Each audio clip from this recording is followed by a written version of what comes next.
Welcome to Go Mustang Sports. I'm Dave McHugh. We're taking a look at some of the players involved in the fall sports, and I'm joined by Reid Hawkins, center back for the men's soccer program. First and foremost, thanks for joining us. Thank you for having me. Let's talk a little bit about yourself first before we talk about the team. Let everybody know what your major is here. Major psychology. Just actually declared it Okay. a couple weeks ago. Nice. Perfect timing. Yeah, perfect timing. Yeah. As a sophomore, you clearly have a lot of time here to finish off the degree and so on and so forth. But what's drawn you to psychology? It's interesting. It's just I wanna be a guidance counselor to help kids out, and just go back to my high school, be a high school guidance counselor, teach also. It's also fun because you can teach and coach at the same time, Yeah. still be involved. So that'll be fun. Awesome. So you're a high school, if anybody knows the Baltimore area, Archbishop Curley.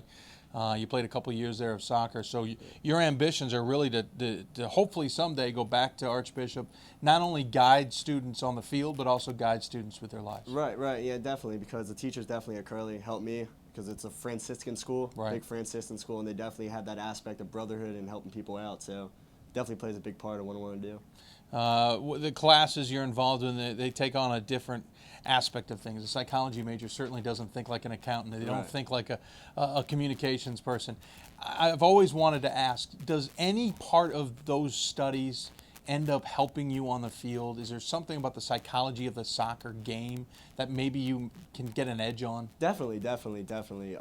When you just think of people's minds, what people are thinking at the time, struggling down by a goal, people doubting, you definitely understand how people work in certain situations. They're not playing well, see how people get down, people try to pick people up, and just definitely understand the total aspect of the mental part of the game. I'm sure you enjoy it too as a defensive back, seeing forwards Right. maybe struggle. You can start figuring out what they're probably going through. Definitely, because definitely being in the center, you definitely see the whole field, Yeah. see everything going on. It's nice. Yeah, I've always wondered myself. That's an interesting mentality. Let's talk quickly before about the team. One more thing about yourself. If you're not on the soccer pitch at practice or at games, you're not in your dorm or in your classroom or in the library studying or whatever you have to do for academics. What's something that drives you? What's a passionate side of you, or what's something that people may not realize that you enjoy doing? I mean, I just like hanging out, just being a regular college student, just hanging out with my friends, go out, have fun. Yeah. It's just soccer school and having fun with my friends. It's Got to fun. unwind somehow, Yeah, right? yeah. Absolutely. Let's talk about the team a little bit here. You're a starter, center back. You guys are playing a different formation. I've talked with Coach about it on several occasions. 3-5-2 scenario. A lot of teams love having four defensive guys back Right. there with a stopper and the sweeper, letting the stopper maybe float up a little bit. You're playing a flat three. There's a lot of pressure on you as a center back. You're playing stopper and sweeper essentially, and you're going to have to mark up guys occasionally. Right. Definitely the formation we play. It's definitely more challenging as defenders. You have to make the tackles, but it's definitely easier because you see everything, and the midfield helps you out a lot more. Being in the center, you can definitely direct people where to go because you'll see the field and where the other team's shifting. And so we have our holding center mid, Logan McCarron or Jake Miller, and they definitely slide in. They help out a lot because they'll pick up the men coming through. And we can definitely talk and see the field and just it's more, if you play a three, it's more of a team. Mm-hmm. You can see more team defensive shape rather than individual defensive Well, and shape almost before. the center mid coming back almost becomes your stopper. Right. And you can sweep it at that Definitely point. becomes, definitely becomes a stopper, more or less of a four when we need to. Yeah. So the good thing about a three is you can definitely get up in the attack, but you can definitely come back and organize in defense. So you're kind of best of both worlds. The defense has played very well, especially at home. I think you've only given up 2 goals the entire season. Something like 6 shutouts. How much pride do you take in that? Not only to stop teams from scoring, but to give your goalie the best chances possible to make saves. Definitely. We have been playing well at home, especially on the defensive side. Our goalie also has been coming up big, so we got to also give credit for our goalie because we do make mistakes as defenders. Of course, we'll miss tackles. We give the ball. Our goalie, Pat, Ryan, KC, when they all came in, they have all playing big and all give big minutes, especially in the dire situations. So, I mean, it's good, and we definitely take pride at home. That was definitely a goal that we had to begin the year, was to make sure that we're undefeated at home. And we keep that going, and definitely undefeated at home would definitely lead us to a championship, which we so desire. And, of course, you talk about the communication between yourself and up into the midfielders and et cetera. The communication with the goalie, who's ultimately the guy who sees the entire field the most. how important is it between you and the goalie? And you've mentioned you've had a few goalies behind you for varying reasons.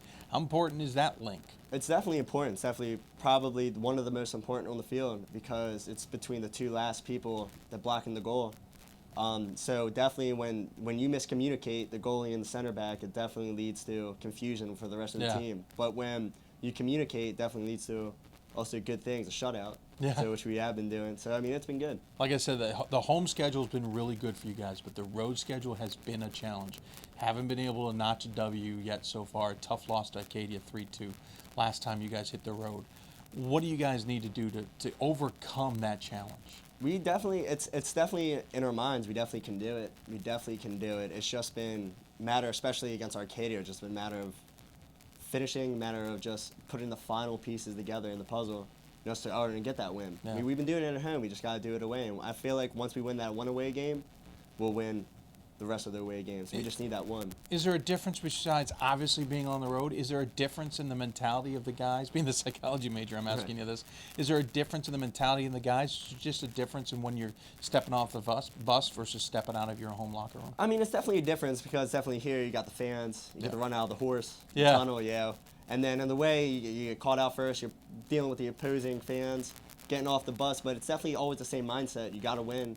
A win's a win, no matter how you do it. A win's a win, no matter where you're at. And as I've heard from you and other players, and certainly Coach, championship is the goal. It's a good, worthy goal. What do you guys need to do the rest of the way? Obviously, when on the road is going to be important, but what else do you have to do to maybe achieve that, or even at least get a chance at that? Right. It's definitely just comes down to all to us, and the coaching's there, just the players are there, just the skill level's there. Skill level's probably the best that we had here at Stevenson for a couple years, especially better than last year. It's just a matter of us just putting the pieces together. I mean, everything's there, the puzzle's there. It's just that last piece we need to put together. And once we put that together, we'll be on our way. Lebanon Valley at home, right, and then on the road against the vaunted Messiah team coming up on this week's schedule. He is Reid Hawkins, center back, sophomore psychology major for the men's soccer program. We'll catch up with his team more as the weeks go on here on Go Mustang Sports.